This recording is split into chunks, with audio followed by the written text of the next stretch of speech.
नमस्कार, स्वागत है आप सभी का। मैं हूं आपके साथ सपना। शुरुआत करेंगे बड़ी खबर से। लखनऊ में डबल डेकर बस में भीषण आग लग गई। उत्तर प्रदेश की राजधानी लखनऊ से एक दर्दनाक और झकझोर देने वाली घटना सामने आई है। दिल्ली से बिहार जा रही एक प्राइवेट स्लीपर बस में चलते समय अचानक आग लग गई, जिससे अफरा तफरी मच गई है। हादसा बुधवार और गुरुवार की दरमियानी रात को लखनऊ के मोहनलालगंज के पास किसान पथ पर हुआ। आग इतनी भीषण थी कि बस में सवार 5 लोगों की जिंदा जलकर मौत हो गई। प्रत्यक्षदर्शियों के मुताबिक जलती हुई बस लगभग 1 किलोमीटर तक दौड़ती रही और यात्री चीखते चिल्लाते बाहर निकलने की कोशिश करते रहे।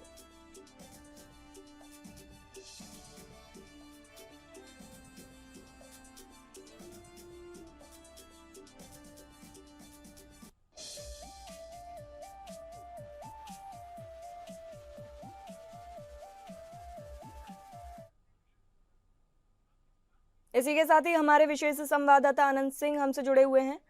आपसे जानेंगे ये हादसा कैसे हुआ। देखिए सपना, ये सुबह करीब 4:30 से 5 बजे के बीच की घटना है।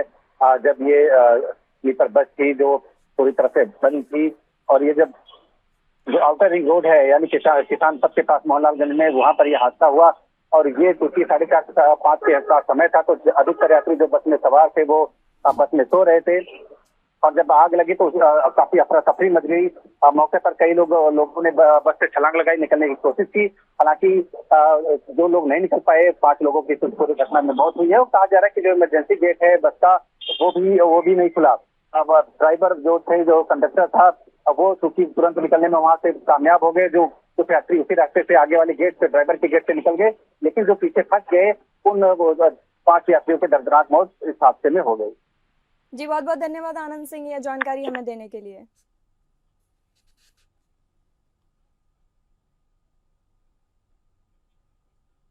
बताते चलें कि उत्तर प्रदेश की राजधानी लखनऊ से एक दर्दनाक और झकझोर देने वाली घटना सामने आई है। दिल्ली से बिहार जा रही एक प्राइवेट स्लीपर बस में चलते समय अचानक आग लग गई, जिससे अफरा तफरी मच गई।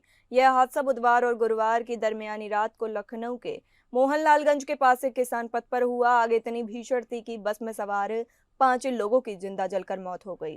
प्रत्यक्षदर्शियों के मुताबिक जलती हुई बस लगभग 1 किलोमीटर तक दौड़ती रही और यात्री चीखते चिल्लाते बाहर निकलने की कोशिश करते रहे।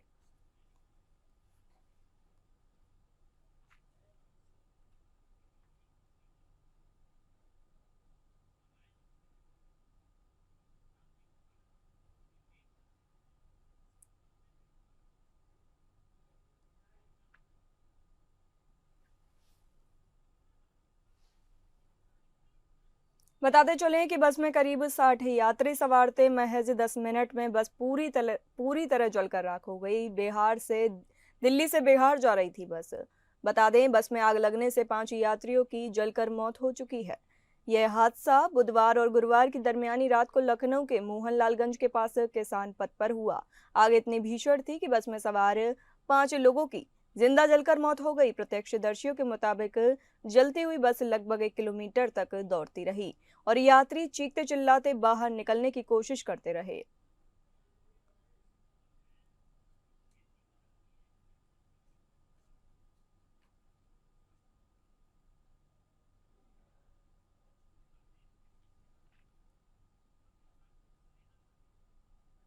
और अगली बड़ी खबर मुंबई से सटे वसई विरार में ईडी की कार्रवाई की गई है। मुंबई से सटे वसई विरार इलाके में 41 अवैध इमारतों के बहुचर्चित मामले में अब प्रवर्तन निदेशालय ने कार्रवाई की है। ईडी ने बहुजन विकास अघाड़ी के पूर्व नगर सेवक सीताराम गुप्ता के खिलाफ मनी लॉन्ड्रिंग का मामला दर्ज कर वसई विरार में एक साथ 13 ठिकानों पर छापेमारी की। वर्ष 2006 में सीताराम गुप्ता नामक बहन अग्रवाल वसंत नगरी क्षेत्र में सर्वे क्रमांक 22 से 30 तक सरकारी व निजी जमीन पर अतिक्रमण कर निर्माण कार्य शुरू कर दिया था।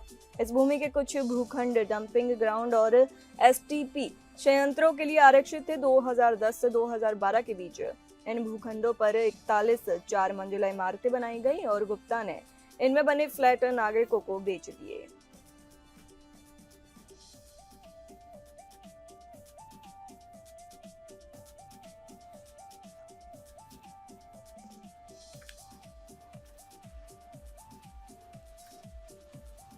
इसी के साथ ही हमारे संवाददाता सर्वजीत सोनी हमसे जुड़े हैं। आपसे जानेंगे, अवैध कब्जाधारी बिना अधिकारियों की मिली भगत के कैसे बिल्डिंग खड़ी कर दी। जिस तरह से ईडी ने अभी जो कार्रवाई की है, 13 ठिकानों पर रेड की है। मामला 21 आवासीय जो निर्माण जो है बिल्डिंग है, जिसमें अवैध तरीके से बनाया गया था। 60 एकड़ जो जमीन है, जो कि जो डंपिंग ग्राउंड और सीवेज प्लांट के लिए जो आरक्षित था, इस पर जो है नगर सेविका ने पूरी तरह से अवैध निर्माण किया गया था, जिसमें कई फर्जी दस्तावेजों के जो है प्रूफ बनाए गए थे, जिसमें 2500 जो बेघर लोग हैं वो यहाँ पर उनके जो घर हैं वो तोड़े गए थे हाईकोर्ट के आदेश के बाद, जिसके बाद पूरी तरह जांच की गई थी। ईडी ने इस मामले पर 13 जगह पे छापा मारा है। छापे में पूरी तरह से जो प्राइवेट लोग हैं और वसई विरार महानगर पालिका के कुछ कर्मचारी हैं, तो मिली भगत उन जो इनसे ताल्लुकात हैं उन पर कार्रवाई की गई है। हालांकि मामला काफी पुराना था, लेकिन ईडी ने अब इस पर मनी लॉन्ड्रिंग का मामला दर्ज किया गया है और जांच में जो छापेमारी की गई है उसमें कई दस्तावेज भी जब्त किए गए हैं। देखना है कि आगे भी ईडी की जांच में और क्या क्या मामले सामने आते हैं।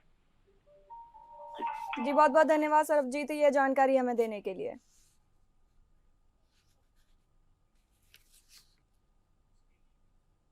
और अगली बड़ी खबर भोपाल से, कर्नल सोफिया कुरैशी पर टिप्पणी का मामला। भारतीय जनता पार्टी के वरिष्ठ नेता और मध्य प्रदेश के आदिम जाति कल्याण मंत्री विजय शाह के खिलाफ कर्नल सोफिया कुरैशी को लेकर कथित तौर पर आपत्तिजनक कमेंट करने के आरोप में एमपी हाईकोर्ट के आदेश के बाद कल बुधवार रात इंदौर जिले में एफआईआर दर्ज कर ली गई। मंत्री के खिलाफ भारतीय न्याय संहिता की 3 अलग अलग धाराओं में एफआईआर दर्ज कराई गई। आइए जानते हैं कि इन धाराओं में कितनी सजा का प्रावधान किया गया है। मामले से जुड़े एक अधिकारी ने बताया कि सोशल मीडिया पर एक पोस्ट में मुख्यमंत्री मोहन यादव ने कहा कि हाई कोर्ट के आदेश के बाद आदिम जाति कल्याण मंत्री शाह के खिलाफ कार्रवाई करने के निर्देश दिए गए हैं। इंदौर देहात के तहत आने वाले मानपुर पुलिस थाने में ये एफआईआर रविशंकर पारिक ने कराई है।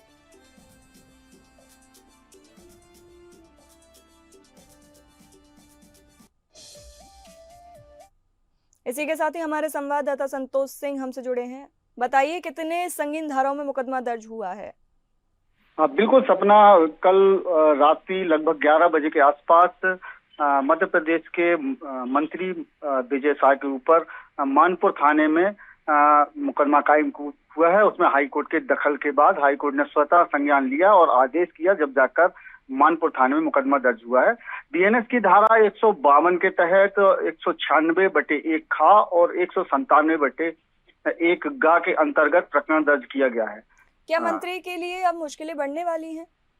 बिल्कुल, जिन धाराओं पे ये अपराध पंजीबद्ध किया गया है इनमें लंबी सजा का प्रावधान है। 7 साल तक की सजा का प्रावधान धारा 152 के अंतर्गत होता है। वहीं इन बाकी धाराओं में भी 5 साल 3 साल तक की सजा का प्रावधान है। तो लिहाजा मंत्री की अब मुश्किलें बढ़ती हुई नजर आ रही हैं। और वहीं मैं सपना आपको बता दूं कि आज मध्य प्रदेश हाईकोर्ट जबलपुर में भी इस मामले को लेकर सुनवाई होनी है। बहरहाल देखना पड़ेगा कि मध्य प्रदेश हाईकोर्ट इस मामले को लेकर क्या निर्णय लेता है। जी, जैसे कि कोर्ट के आदेश के बाद ही इन पर कार्रवाई की गई है, इससे पहले सरकार ने कोई कदम ही नहीं उठाया। बिल्कुल सपना, इन बेहुदा बयान देने वाले जो मंत्री हैं इन पर ना ही पार्टी ने कोई कदम उठाया है। अभी तक की बात अगर मानी जाए तो विपक्ष लगातार इस मुद्दे को उठाता रहा है, लेकिन भारतीय जनता पार्टी की तरफ से अभी तक कोई भी अनुशासनात्मक कार्रवाई नहीं की गई है। मध्य प्रदेश हाईकोर्ट के दखल के बाद ऐसे बेहुदा बयान देने वाले मंत्री के ऊपर अपराध पंजीबद्ध हुआ है मानपुर थाने में। क्या इनके मंत्री पद पर भी असर पड़ सकता है?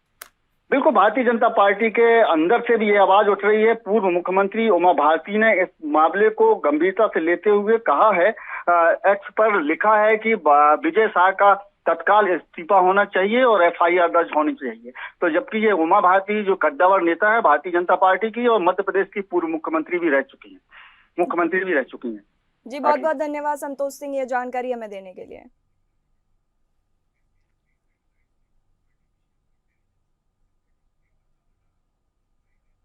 बताते चलें कि भारतीय जनता पार्टी के वरिष्ठ नेता और मध्य प्रदेश के आदिम जाति कल्याण मंत्री विजय शाह के खिलाफ कर्नल सोफिया कुरैशी को लेकर कथित तौर पर आपत्तिजनक कमेंट करने के आरोप में एमपी हाईकोर्ट के आदेश के बाद अब कल बुधवार रात इंदौर जिले में एफआईआर दर्ज कर ली गई। मंत्री के खिलाफ भारतीय न्याय संहिता की 3 अलग अलग धाराओं में एफआईआर दर्ज कराई गई है।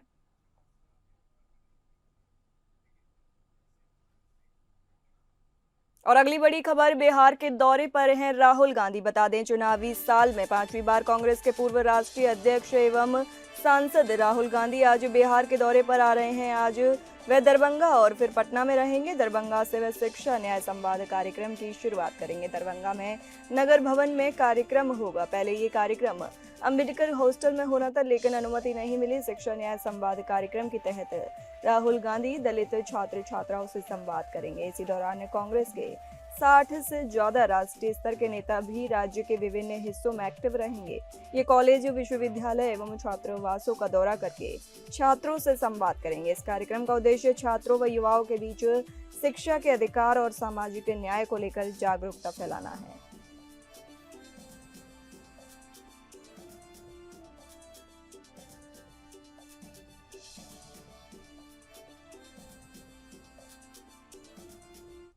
इसी के साथ ही हमारे संवाददाता मोहम्मद दानिश हमसे जुड़े हैं। आपसे जानेंगे राहुल गांधी के बिहार दौरे के क्या मायने हैं। जी सपना, देखिए राहुल गांधी आज 11 बजे दरभंगा पहुंच जाएंगे और वहां पहुंचने के बाद जो है पहले उनकी सभा जो है डॉक्टर अम्बेडकर कल्याण छात्रावास में होना था, जहां पर कल्याण विभाग द्वारा जो उनको अनुमति नहीं दी गई थी और ये लेटर जो है देर शाम में निकाला गया था, जिसके बाद जो है कांग्रेस नेता में कहीं ना कहीं विरोध जारी किया। विरोध का लगातार रात में जो है नारेबाजी चलने के बाद जो है दरभंगा जिला प्रशासन ने, जिसके बाद जो है टाउन हॉल में इनको अनुमति दी गई। जिसके बाद अभी जो है लगातार ये देखा जा रहा है कि जो छात्रावास जहाँ पर पूरी कार्यक्रम की तैयारी हो चुकी थी, वहाँ पर कांग्रेस नेता वहाँ पर धरना पर बैठ गए हैं, वहाँ पर नारेबाजी कर रहे हैं। साथ ही अभी जो है क्या कहते हैं, जो राहुल गांधी जो आ रहे हैं, तो इसको लेके जो है जितने भी जो शिक्षा से लेके जो संबंधित बिहार स्टूडेंट को जो प्रॉब्लम हो रहा है या जो देखा जा रहा है, इसको लेके जो है राहुल गांधी जो है छात्रों को समस्या को सुनेंगे और इस पर जो है उनको समझाएंगे कि आने वाली उनकी सरकार में जो है छात्रों को हित में लेके जो है ये फैसला किए जा सकते हैं। जी, जैसे ये शिक्षा न्याय संवाद कार्यक्रम की शुरुआत करने जा रहे हैं, तो इसका क्या मकसद है? देखिए, इसका यही मकसद है कि जो छात्र जैसे छात्र को जो है हॉस्टल की कमी होती है, कहीं कहीं जिला से लेके हर जगह जो है उनको बेहतर शिक्षा नहीं मिल पाती है, और कहीं उनको पढ़ाई करने के लिए और बिहार से बाहर भी जाने की जरूरत पड़ती है। तो इसको लेकर जो है राहुल गांधी जो है ये कार्यक्रम किए हैं और इसी में जो है छात्रों को ज्यादा से ज्यादा जोड़ सके, क्योंकि आने वाले कुछ ही समय बच गया विधानसभा चुनाव के लिए। तो इसलिए जो है इसमें जो है ये लोग कोशिश में कांग्रेस के नेता द्वारा जो है ये कार्यक्रम रखा गया कि छात्रों को ज्यादा से ज्यादा समझाया जा सके कि हम उनके हित के लिए काम करेंगे, आने वाले समय में अगर सरकार बनती है तो उनके हित के लिए काम करेंगे। जी, बहुत बहुत धन्यवाद दानिश, हमें यह जानकारी देने के लिए। चलिए बढ़ते हैं अगली खबरों पर और झारखंड से बड़ी खबर आ रही है कैबिनेट बैठक को लेकर। रांची में आज सोरेन की कैबिनेट की बड़ी बैठक होगी। मुख्यमंत्री हेमंत सोरेन इस बैठक की अध्यक्षता करेंगे। कई अहम प्रस्तावों पर हेमंत सोरेन सरकार मोहर लगाएगी।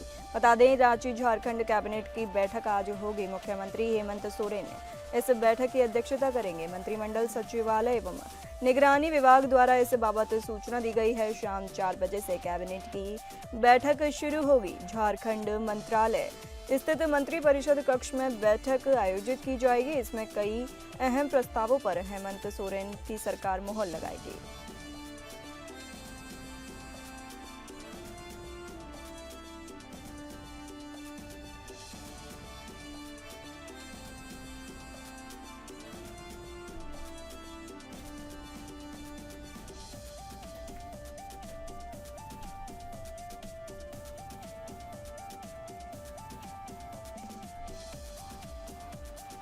इसी के साथ ही हमारे ब्यूरो हेड अजय सिंह हमसे जुड़े हुए हैं।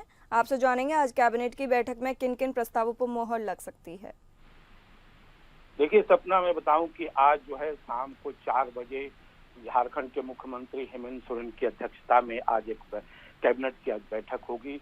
उसमें जो संभावना है कि 2-4 जो है वो जो है नई नीति पर जो है उस पर मुहर लग सकती है। जैसे कि झारखंड यूनिवर्सिटी बिल है और नई उत्पाद नीति जो है वो, चूंकि जो पहले जो उत्पाद नीति है उस पर शायद परिवर्तन लाया जाएगा और नई उत्पाद नीति के ऊपर ही शायद आज बैठक होगी। और उसके जो है, क्योंकि जो पहले की जो उत्पाद को जो नीति थी उसमें जो है लगभग आमूलचूल परिवर्तन होगा। अभी तक जो उत्पाद नीति है वो सरकार अपने अनुसार चलाती है। दूसरी तरफ जो है यूनिवर्सिटी बिल भी, झारखंड की राजनीति यूनिवर्सिटी बिल भी आने की संभावना है। उसमें यूनिवर्सिटी बिल में ये है कि जो है कुछ नए जो है डीम्ड यूनिवर्सिटी को उनको मान्यता मिल सकती है। दूसरी तरफ जो है जो अवैतनिक जो है जो वित्त रहित शिक्षा नीति है उसमें जो है लगातार जो है उनके जो प्रोफेसर है, उनके जो राज्य कर्मी है, वो लगातार जो है सिर्फ सरकार पर दबाव डाल रहे हैं कि उसमें जो है कुछ जो अपने अनुसार जो है वो हम लोगों को कुछ मिले। तो वो जो है वित्त रहित शिक्षा नीति पर भी जो है सरकार आज कुछ फैसला ले सकती है, नई यूनिवर्सिटी नीति पर फैसला ले सकती है, उत्पाद नीति पर फैसला ले सकती है। एक और भी जो महत्वपूर्ण जो मसला है उस पर जो है जो खेलो इंडिया लिमिटेड खेलो पर जो है वो कुछ जो कि झारखंड की जो बेटियां हैं लगातार जो है खेल में जो है लगातार अच्छा प्रदर्शन कर रही है, तो उनके लिए क्या कुछ किया जा सकता है। क्योंकि जो मुख्यमंत्री कुछ दिन पहले जब विदेश का दौरा किया था तो वहाँ कुछ प्रतिनिधियों से मिले थे, वहाँ के मिले थे और उन लोगों ने और उनसे ये बात की थी कि खेल पर जो है तो क्या संभावना हो सकती है, उनको कैसे ट्रेनिंग दी जा सकती है, वो बेहतर से बेहतर कर सके जो है ओलंपिक में, आने वाले दिनों में ओलंपिक में झारखंड की कैसे भागीदारी बढ़े, इस पर भी हो सकती है।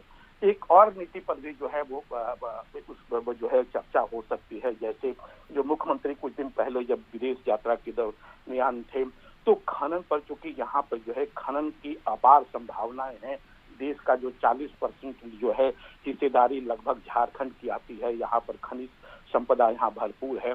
तो इसमें भी वहाँ जब वहाँ के प्रतिनिधियों से मिले थे, राजनयिकों से मिले थे और जो है वहाँ के जो निवेशकों से उन्होंने मुलाकात किया था, तो उन लोगों ने ये विश्वास जताया था कि हम लोग जो है झारखंड में जो खनन नीति पर जो है उस पर कुछ न कुछ उस पर करेंगे। जैसे यहाँ जो खनन जो उपकरण है उसके बाद उसके भी लगाने की बात हुई थी।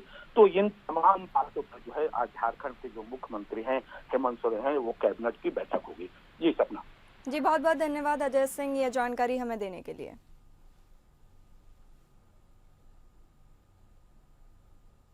जम्मू कश्मीर से आतंकियों को लेकर बड़ी खबर सामने आ रही है। बता दें त्राल में आतंकवादियों और सुरक्षा बलों के बीच मुठभेड़ हो गई। मुठभेड़ में एक आतंकी ढेर और इलाके में घेराबंदी जारी है। जम्मू कश्मीर के त्राल में सुरक्षा बलों और आतंकियों के बीच मुठभेड़ हो रही है। सूत्रों से मिली जानकारी के अनुसार सुरक्षा बलों को एक आतंकी को मार गिराने में सफलता मिली है। पूरे इलाके को घेर लिया गया है।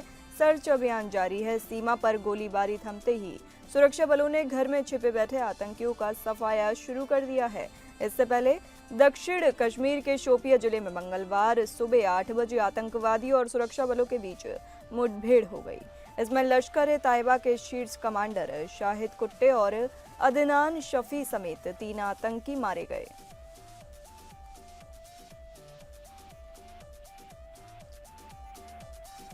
बताते चले कि जम्मू कश्मीर के त्राल में सुरक्षा बलों और आतंकियों के बीच मुठभेड़ हो रही है। सूत्रों से मिली जानकारी के अनुसार सुरक्षा बलों को एक आतंकी को मार गिराने में सफलता मिली है। पूरे इलाके को घेर लिया गया है। सर्च अभियान भी जारी है। सीमा पर गोलीबारी थमते ही सुरक्षा बलों ने घर में छिपे बैठे आतंकियों का सफाया शुरू कर दिया है। इससे पहले दक्षिण कश्मीर के शोपिया जिले में मंगलवार सुबह 8 बजे आतंकवादियों और सुरक्षा बलों के बीच मुठभेड़ हो गई। इसी के साथ ही हमारे संवाददाता शेख दाऊद हमसे जुड़े हैं। आपसे जानेंगे मुठभेड़ को लेकर क्या जानकारी है। बिल्कुल, जिस तरह आपको पता है कि 2 दिन में ये दूसरा इनकाउंटर है। इससे पहले साउथ कश्मीर के शोपियान में और आज सुबह शोपियान के ही साउथ कश्मीर के ही त्राल डिस्ट्रिक्ट में ये जो इनकाउंटर आज सुबह शुरू हुआ है।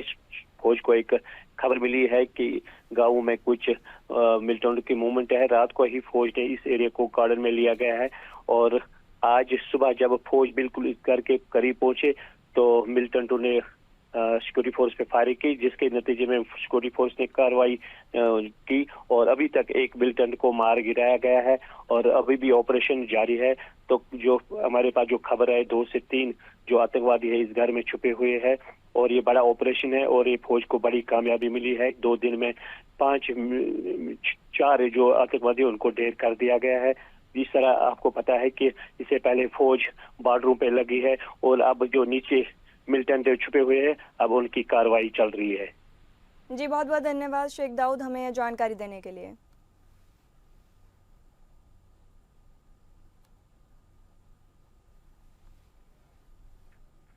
बताते चलें कि जम्मू कश्मीर के त्राल में सुरक्षा बलों और आतंकियों के बीच मुठभेड़ हो रही है। सूत्रों से मिली जानकारी के अनुसार सुरक्षा बलों को एक आतंकी को मार गिराने में सफलता मिली है। पूरे इलाके को घेर लिया गया है। सर्च अभियान जारी है और सीमा पर गोलीबारी थमते ही सुरक्षा बलों ने घर में छिपे बैठे आतंकियों का सफाया शुरू कर दिया है। इससे पहले दक्षिण कश्मीर के शोपिया जिले में मंगलवार सुबह 8 बजे आतंकवादियों और सुरक्षा बलों के बीच मुठभेड़ हो गई। इसमें लश्कर ताइबा के शीर्ष कमांडर शाहिद कुट्टे और अदनान शफी समेत 3 आतंकी मारे गए।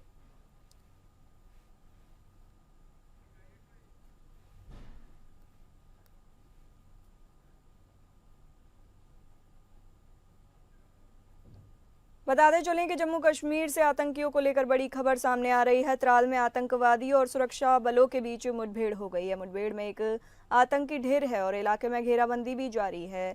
घर में छिपे बैठे आतंकियों का सफाया सुरक्षा बलों ने शुरू कर दिया है। इससे पहले दक्षिण कश्मीर के शोपिया जिले में मंगलवार सुबह 8 बजे आतंकवादियों और सुरक्षा बलों के बीच मुठभेड़ हो गई। इसमें लश्कर ताइबा के शीर्ष कमांडर शाहिद कुट्टे और अदनान शफी समेत 3 आतंकी मारे गए।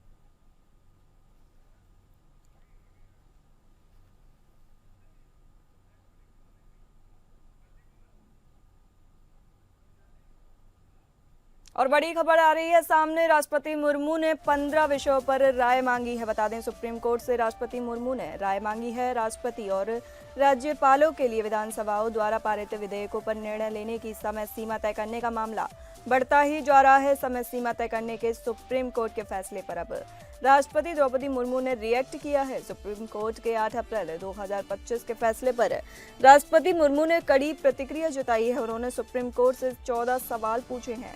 राष्ट्रपति ने इस फैसले को संवैधानिक मूल्यों और व्यवस्थाओं के विपरीत होने के साथ साथ संवैधानिक सीमाओं का अतिक्रमण भी बताया है। राष्ट्रपति मुर्मू ने संविधान के अनुच्छेद 143(1) के तहत सुप्रीम कोर्ट से 14 संवैधानिक प्रश्नों पर राय मांगी है। संविधान का यह प्रावधान बहुत कम इस्तेमाल होता है, लेकिन केंद्र सरकार और राष्ट्रपति ने इसे इसलिए चुना क्योंकि उन्हें लगता है कि पुनर्विचार याचिका पर सकारात्मक परिणाम की उम्मीद कम है।